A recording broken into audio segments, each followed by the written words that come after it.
অজুতে শুরুতে আপনি কি করবেন? মেসওয়াক করবেন। মেসওয়াক তো এখন আমাদের আর নাই, হারায় গেছে। কয়জনের পকেটে মেসওয়াক আছে দেখাতে পারবেন এখন? 2 জন, আর হয়তো 2-4 জন হবে। মেসওয়াক নাই। ভালো করে শুনে রাখেন, নবী করিম সাল্লাল্লাহু আলাইহি সাল্লাম বলেছেন, লাউলা আন আশুক্কা আলা উম্মতি লা আমারতুহুম বিসওয়াক। যদি আমার উম্মতের জন্য মেসওয়াকটাকে আমি কঠিন মনে না করতাম, আমি মেসওয়াক করাটাকে আবশ্যক, ফরজ ওয়াজিব করে দিতাম, অর্ডার জারি করে দিতাম যাতে সবাই মেসওয়াক করে। কারণ মেসওয়াক এটা মুমিনের জন্য, ইমানদারের জন্য অনেক উপকারী একটা জিনিস। এটা শুধুমাত্র দাঁত পরিষ্কার করো না, এটার সাথে অনেক কিছু সম্পর্ক আছে, ইমানের সম্পর্ক আছে। ইমানে মৃত্যু যে আমলগুলোর মাধ্যমে হয়, সে আমলগুলোর মধ্যে থেকে একটা হলো মেসওয়াক। মেসওয়াক বেশি বেশি করার মাধ্যমে মৃত্যুর সময় ইমান নিয়ে যাওয়ার তৌফিক নসিব হয়। প্রিয় নবী সাল্লাল্লাহু আলাইহি সাল্লামের জীবনের শেষ আমল কোনটা জানেন?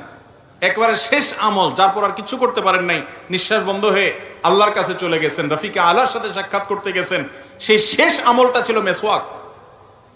নবী করিম সাল্লাল্লাহু আলাইহি সাল্লাম আয়েশা রাদিয়াল্লাহু তাআলা আনহার কোলে মাথা রেখে তিনি যখন অসুস্থ, মৃত্যুসজ্জায় শায়িত, মারা যাওয়ার ঠিক আগ মুহূর্তে, ওয়াফাতের ঠিক আগ মুহূর্তে তার মেসওয়াকটা দিয়েছেন আয়েশা রাদিয়াল্লাহু তাআলা আনহাকে।